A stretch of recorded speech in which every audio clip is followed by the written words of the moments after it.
We should talk about our relationship to the Alien franchise as a whole. We said that we both love it, but how much do we love it? How much do you love it, Tyler? Yeah, it's probably one of my favourite film franchises, even though, yeah, I suppose there's only one and two like seminal movies. And then I think the rest of the films in the franchise have a lot of really good stuff in them, but, definitely don't hold up as a whole film as well as those first two do. But yeah, no, I love the world that's created. I love that each film, or each film from the sort of original, one through is it 1 through 5? Resurrection, is that the fifth one? It's No, the fourth Resurrection is one. number 4. Yeah, so 1 through 4 in that sort of original franchise. Um, they're all each directed by somebody different who brings a very different visual style and tone to the film. And maybe the plot doesn't change wholly that much in either of the films, but like the tone and style is very different in each one, and they definitely are very unique to each other. That's a strength, I think. For me, like I love Alien. My favorite one is definitely the first one. Can't go wrong with kind of like a haunted house horror movie in space. That's my favorite. But I can appreciate Aliens for being different, more action heavy. It's James Cameron, and each of them has their own vibe. Yeah, I think the second one definitely has like more rewatchability. Yeah. I think I've probably seen Aliens more than I have seen Alien, but I'd agree. I'd say Alien was more impactful on me the first time I watched it, and is probably like more cohesive. It's a really tight film, that one. Yeah. It's just where- perfect. I guess, in the second one you have more action set pieces that are more fun to rewatch, while the original Alien is a little bit more of a slow burn where you kind of like wait and see what's happening to these people. And once you already know what's going on and what's going to happen, it's less impactful, but it never lost its luster for me. I think it's a brilliant little film. It's actually when I watched the director's, like James Cameron's director's cut of Aliens, that I was starting to think actually maybe this one is my favorite, because the director's cut I think adds a lot to the second film for sure. Company guys. Do you have any news about my daughter? Well, we did come up with some information. Why don't we sit down? I was hoping to wait until after the inquest. Amanda Ripley McLaren, married name, I guess, age 66. And that was at the time of her death. She was the protagonist of my second favorite Alien thing, which was the video game. Oh, she's the protagonist from that. Okay. Yeah, the daughter of Sigourney Weaver's character. Oh, okay, interesting. Like we said, first two absolutely amazing. 3 I really enjoy. You really enjoy it. You really enjoy it. You use the word "really," so I need to know why. Really. I tell you, I really enjoy the scenes that don't involve the aliens in them. In the third one, I really like the setting. We're on this like prison colony, and she's been picked. Ripley's been picked up, and we have this nice relationship that she has with Charles Dance's character, who's like the medic on the ship. Yeah. And then she's also surrounded by like these horrific like murderers and rapists who are like all on working. Delightful stuff. Colony. And yeah, very David Fincher in its, that film is let down by, I think probably like studio interference a lot. And For sure. This is early David Fincher. He kind of like rejects this film, is not part of his filmography, I guess. But it's, there's still some Fincher in this, and the stuff that shines through really shines. It's just weird how they destroyed this in editing and with the special effects. They had like stop motion. They were using like stop motion aliens, and I think the stop motion ended up looking really bad. So then they did like poor CGI over the top of stop motion, and it just made the whole thing looked awful. Which is always a great idea, isn't it? Like in the Thing remake, and oh my god. But yeah, like I guess this third Alien movie has one of the most iconic shots in the franchise, which is also referenced in this latest movie, which is Ripley with the big xenomorph face next to her. So yeah, something good came out of it. I should rewatch it, actually. It's not that bad. if I don't know whether you've got it, but I've got the Alien Anthology box set, and Yeah. they all come with loads of behind the scenes. And the behind the scenes of that, I think when I first got it, I had like COVID for like 2 weeks, and I just watched all the behind the scenes for all the Alien films. And that made you more sick, I guess. You were and the feeling Alien, like the Alien 3 one's so interesting because, yeah, like you said, very young David Fincher, but he's like very candid behind the scenes of talking about his experience, his bad experience of working on the film. And so, yeah, like you said, there's definitely some like really good elements to that film.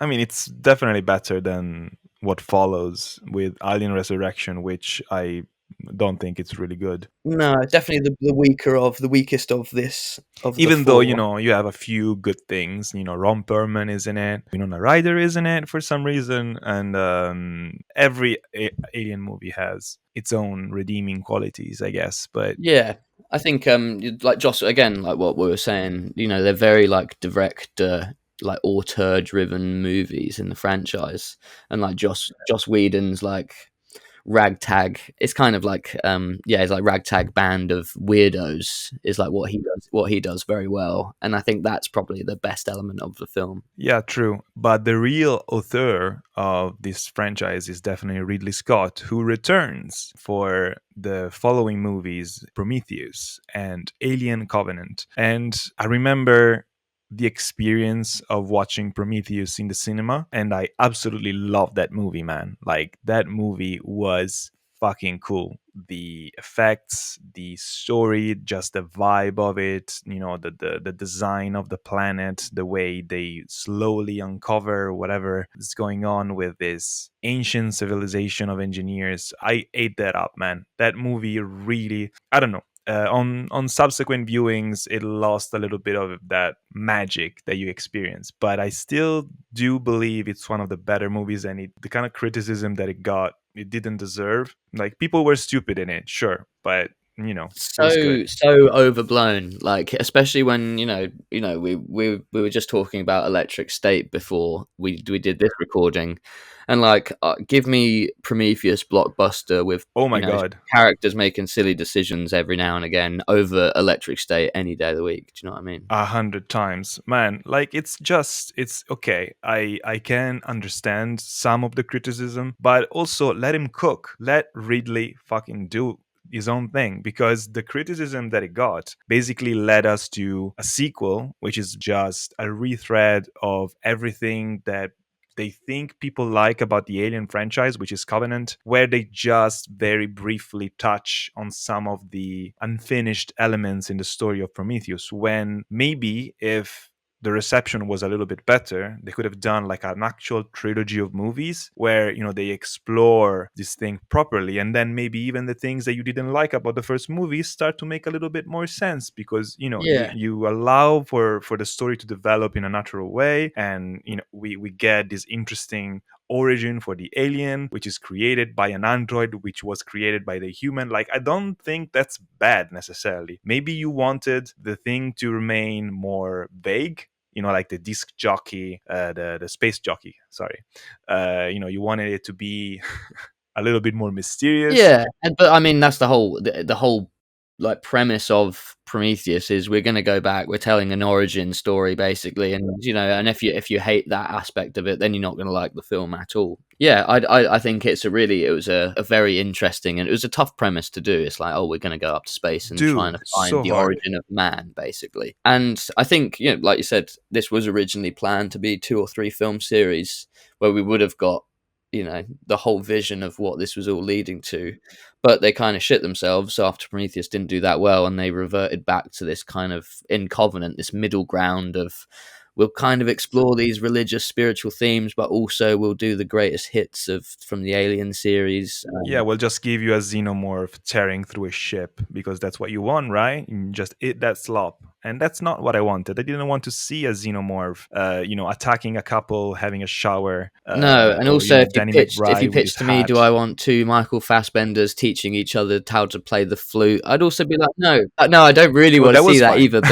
But in the film, that was more interesting than what else was the other things that are happening. So, The David character is and definitely well, the highlight of the whole he's the franchise one for who me. made the So xenomorph. his relationship, David made the xenomorphs. yeah, and man, it's I wouldn't mind seeing him again in a future movie. I hope they pick the character back up because it has a lot of potential, and I don't know if, because Covenant ends on this kind of like classic Alien cliffhanger. Oh, the danger is not over, and it's David bringing these xenomorphs. And that little sequence is actually quite cool when he's concealing like the eggs in his throat and he's like regurgitating these alien embryos. And I was like, this, Yeah.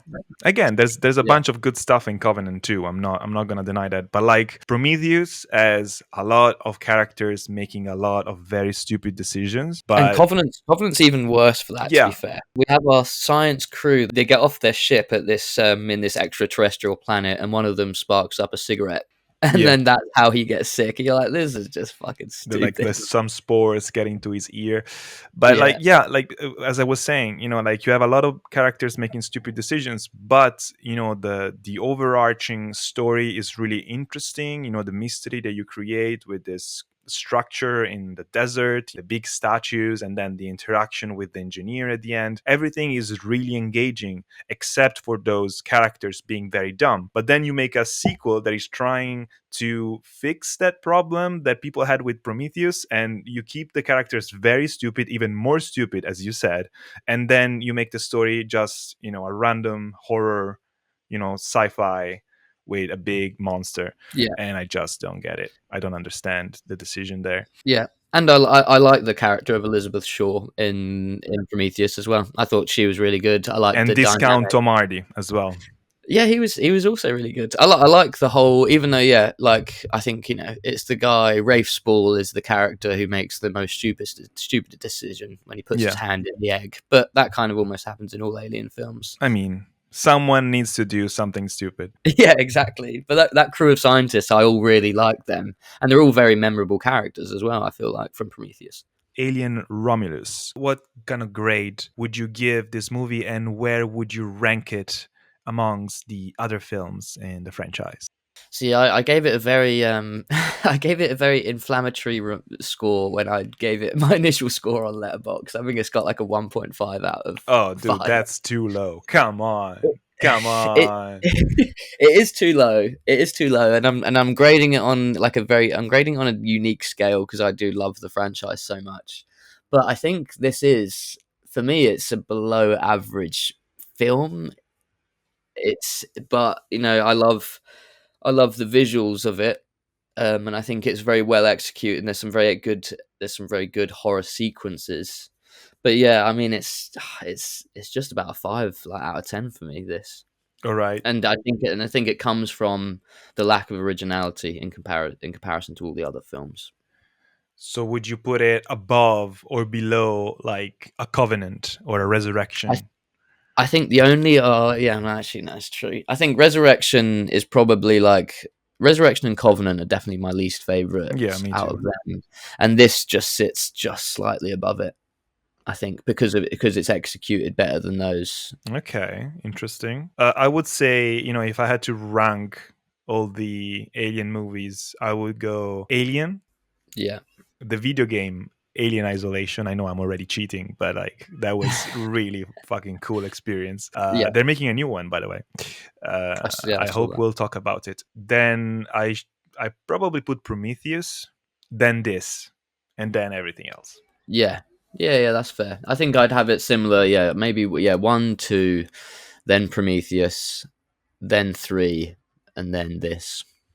Sorry, yeah, I meant to say Alien Isolation, which is the video game, then Aliens, then Prometheus, and then this Alien Romulus, and then Covenant and Resurrection and 3 are for me kind of like all in the same, even though they all have redeeming qualities. They're all in the same kind of like space for me, like just failures for different reasons. And I think they've all got better rewatchability. You know, when I watched Romulus for the second time, I found it harder to get through than even the first time, just because the characters are so lacking. And at least in, you know, Prometheus 3, I feel like there's way better, more interesting characters in these. So many movies recently have been like this. Like you watch them and you're like, oh, that was fun, and then a few months pass, and you're like, oh, it's on VOD or it's on streaming now. Let's watch it again, and you get to the 30-minute mark, and you're like, when is this movie going to end? I don't know what's happening. Like, I don't know why. Like, I'm usually someone who really loves to rewatch stuff, and it really pays off. Like when it's a good movie, you're like, oh wait, I didn't realize the level of detail that they put into this scene, or like, oh, this is such a cool sequence that I didn't really appreciate the first time around. And then you watch this movie, and it's like everything that was of value you already saw. Like, and everything that you didn't notice the first time around because you were engrossed in the story, now you're gonna notice, and it's gonna bother you. Yeah. So what's the point? I am glad that it did well, though, even though I didn't personally really like it that much myself. I'm glad it did well, so I'm glad that we'll get more films made within the Alien franchise, because I don't think it's a franchise which is like creatively bankrupt. Of course Loads not. of stuff you can still do with it, and there's directions I'd like to see it go in. And yeah, and like obviously we've got an Alien Earth TV series coming out later this year, which we'll cover for sure.